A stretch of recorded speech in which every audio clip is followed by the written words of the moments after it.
नमस्कार, राम राम। मैं हूं प्रदीप। आप थिंक 360 देख रहे हैं। जालोर सिरोही की लोकसभा सीट पे आज एक विश्लेषण बनता है सिरोही के जिला अध्यक्ष सुरेश कोठारी पे।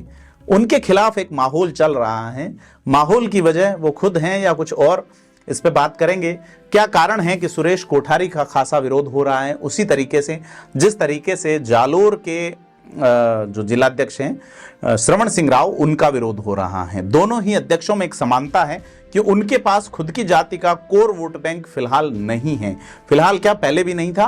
और वोटर्स की संख्या जो है वो बेहद उंगलियों पे गिनने लायक है। मसलन कि सिरोही जिले में तो जैन समाज के जो वोटर्स हैं उनकी संख्या बहुत ही कम है। और सुरेश कोठारी जिलाध्यक्ष हैं, जिनको अक्सर बताया जाता है कि उदयपुर जिले के रहने वाले हैं, बाहरी हैं। हालांकि सुरेश कोठारी पहले की सरकार में आबू रोड की जो यूआईटी है उसके चेयरमैन रह चुके हैं। यूआईटी चेयरमैन रहते हुए इनके ऊपर कई तरह के आरोप भी लगे, जिसमें एक चर्च को एनओसी देने वाला मामला है। उस चर्च पे धर्मांतरण और जिस तरह की बातें, इनके जो विरोधी पत्र लिख रहे हैं सीपी जोशी को, उनका उल्लेख करेंगे आज के विश्लेषण में। आपसे अपील है कि थिंक 360 को अभी तक सब्सक्राइब नहीं किया तो सब्सक्राइब जरूर करें। क्या है सिरोही में कहानी कि सुरेश कोठारी जो युवा नेता है मांगू सिंह बावली, वहां के सिरोही में युवा मोर्चा के नेता रहे हैं, उन्हें पार्टी से निकाल देते हैं।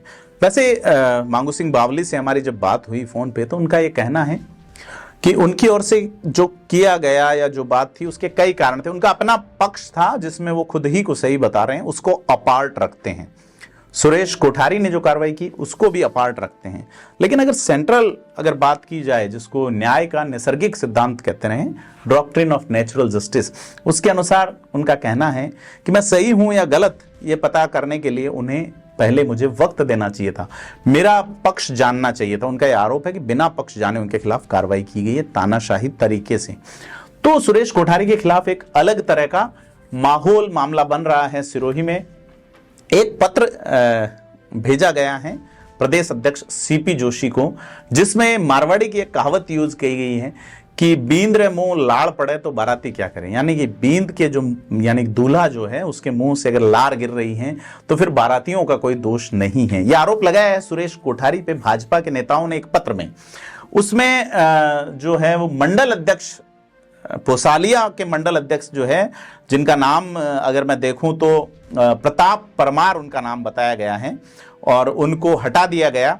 और इसके बाद हटा के उनको कहीं भी जगह नहीं दी गई। वो व्यक्ति जो कि संयम लोढ़ा से लगातार टक्कर लेते रहे हैं, कद्दावर विधायक रहे हैं, अपने अंदाज से विधायकी करते रहे, अपने अंदाज से प्रशासन चलाते रहे। ये कहा गया है कि इन्होंने 5 साल तक संयम लोढ़ा से टक्कर ली और जैसे ही सरकार आई उन्हें हटा दिया गया।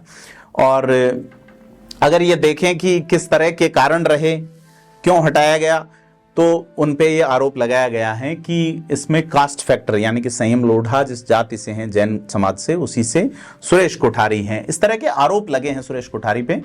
और सीधे तौर पे अगर हेमंत पुरोहित जो कि भाजपा से बागी होकर लड़े थे, उन्होंने ओटाराम देवासी के खिलाफ मोर्चा खोल रखा है। लुम्बाराम देवासी को उन्होंने टिकट दिए जाने पर, स्थानीय को टिकट दिए जाने पर संगठन का आभार जताया। लेकिन फिलहाल हेमंत पुरोहित संगठन में नहीं है, लेकिन वो चूक नहीं रहे किसी तरह के हमले करने से। अगर अपन देखें क्या कहते हैं, एक और मुद्दा जिसमें एक वीडियो वायरल किया है जो आबू रोड के पार्षद हैं उन्होंने, और आरोप लगाया है कि पीपी एपीपी की जो नियुक्तियां हुई हैं उसमें सुरेश कोठारी ने जिस तरीके से पार्टी के जो कोर वर्कर थे उनको दरकिनार किया गया और जिस व्यक्ति को बनाया गया उसको लेके भी उनकी बात आई है। उन्होंने वीडियो में कहा है कि जब डिजायर सिस्टम, जिसके लिए प्रधानमंत्री नरेंद्र मोदी ही भाजपा की बैठक में मना कर गए, और जब उनसे पूछा गया कि आपने डिजायर भेजी, तो यह इस वीडियो में आरोप है कि डिजायर अध्यक्ष ने मना कर दिया कसम खाते हुए। लेकिन वो लोग जयपुर से डिजायर निकाल लाए और उसमें मना करने के 7 दिन पहले की डेट पे डिजायर की गई हैं। और यह बड़ा एक इशू है। उन्होंने हनुमान मंदिर का मुद्दा भी उठाया कि किस तरह से हनुमान मंदिर तोड़ दिया गया और कुछ बच्चे जेल में भी रह गए, जिस व्यक्ति को मतलब तमाम तरह की जो चीजें हैं उलझी हुई हैं सिरोही में। ये चीजें अगर अपन देखें, सिरोही जिला जहां के एकमात्र जो है टिकट घोषित हुआ है लुम्बाराम चौधरी का जालोर से, लेकिन बीजेपी ने अभी तक डिक्लेयर कर दिया, कांग्रेस ने अभी तक डिक्लेयर नहीं किया है। तो यह जो स्थिति है, इस पत्र में एक और पत्र जो लिखा गया उसमें कहा गया है कि सुरेश कोठारी पूंजीपतियों से बात करके निर्णय ले रहे हैं। तो अब ये देखिए सिनेरियो जो है, कुल मिला के चीजें आके अटक रही हैं सुरेश कोठारी पे। जो कुल मिला के चीजें लुम्बाराम चौधरी जो है उनका कहीं फिलहाल विरोध नहीं, लेकिन जिस तरीके से सामाजिक संगठन या जिस तरीके से लोगों को टाइम मिल रहा है और इस टाइम में जो चीजें अगेंस्ट जा रही हैं वो जो है भाजपा के लिए चिंता बढ़ाने वाली हैं। क्यों? क्योंकि दो जिलों को मिला के लोकसभा क्षेत्र बनता है, जालोर और सिरोही।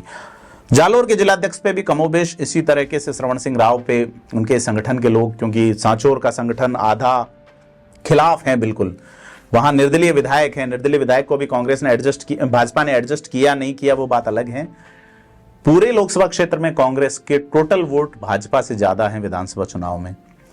पूरे लोकसभा क्षेत्र में जो संगठन है, संगठन की दृष्टि से कांग्रेस में अलग स्थिति है, जैसा कि मैं बता चुका कि भंवरलाल मेघवाल जालोर के जिलाध्यक्ष हैं, तो उनकी कास्ट का एक वोट बैंक है, और श्रवण सिंह राव हैं उनका वोट बैंक नहीं है।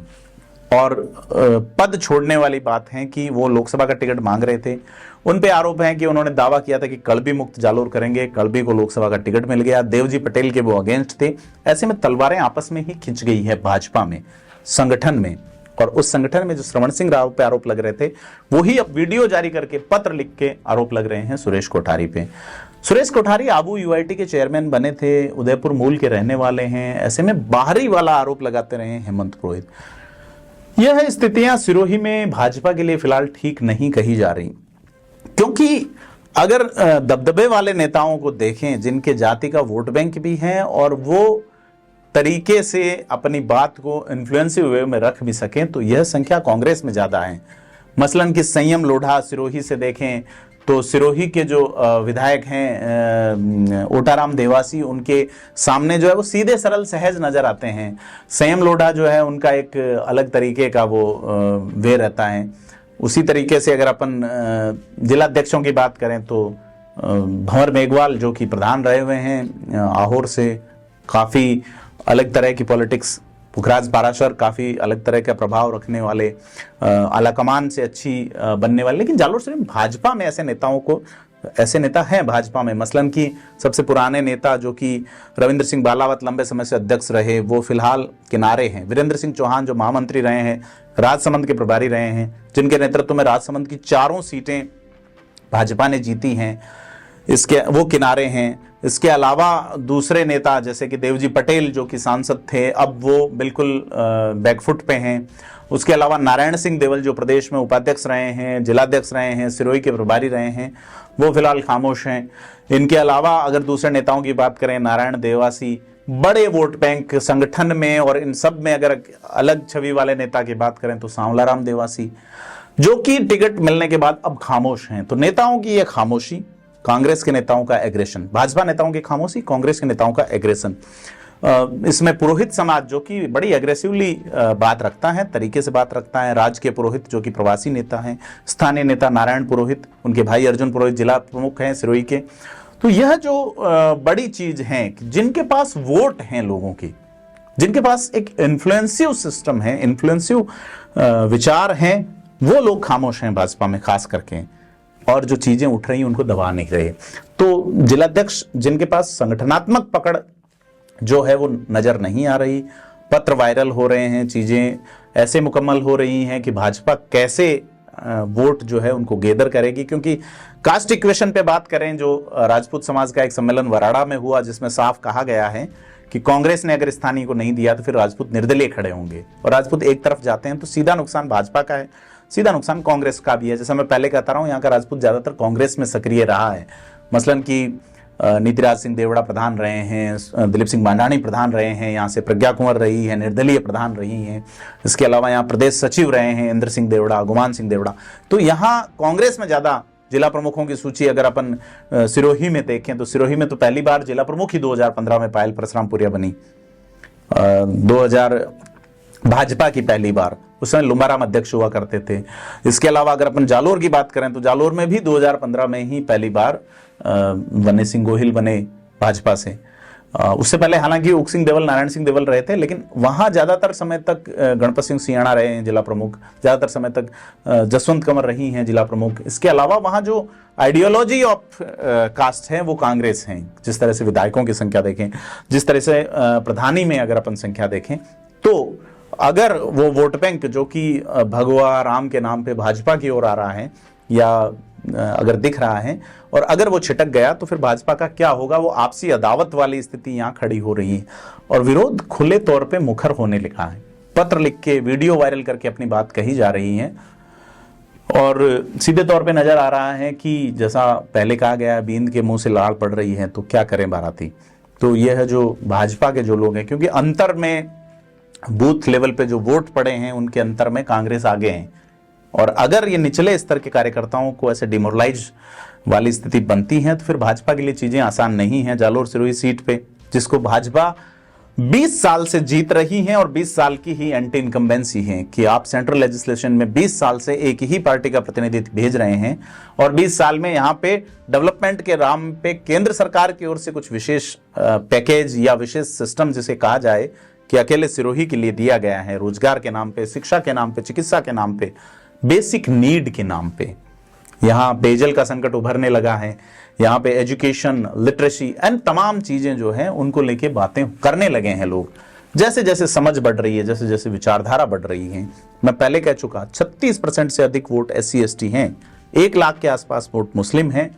यह कांग्रेस का मूल वोट बैंक है। अगर आप देखें तो यह आबादी 40% के आसपास होती है।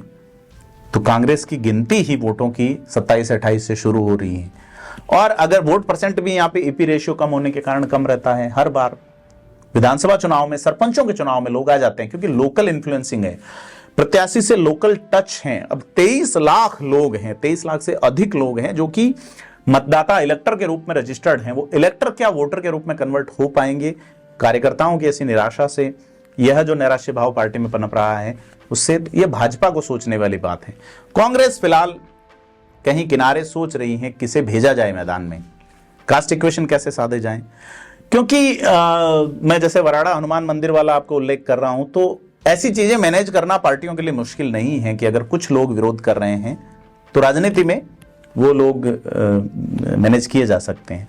लेकिन भूलना नहीं चाहिए कि हमें 2023 के चुनाव में देखना होगा कि भारत आदिवासी पार्टी, जिसकी वजह से भाजपा सीट हार गई रेवदर की, या जिसकी वजह से भाजपा सीट जीत गई आबू पिंडवाड़ा की, तो यह पार्टी अगर समग्र रूप से कांग्रेस की ओर चली जाती है गठबंधन करके कि डूंगरपुर बांसवाड़ा हमें दे दीजिए, हम आपको यहां सपोर्ट करेंगे, तो क्या परिणाम पाएगी भाजपा? बड़ा सवाल है। आपको क्या लगता है हमें कमेंट बॉक्स में जरूर बताएं और वीडियो को लाइक, शेयर, सब्सक्राइब करें, चैनल को सब्सक्राइब जरूर करें। धन्यवाद।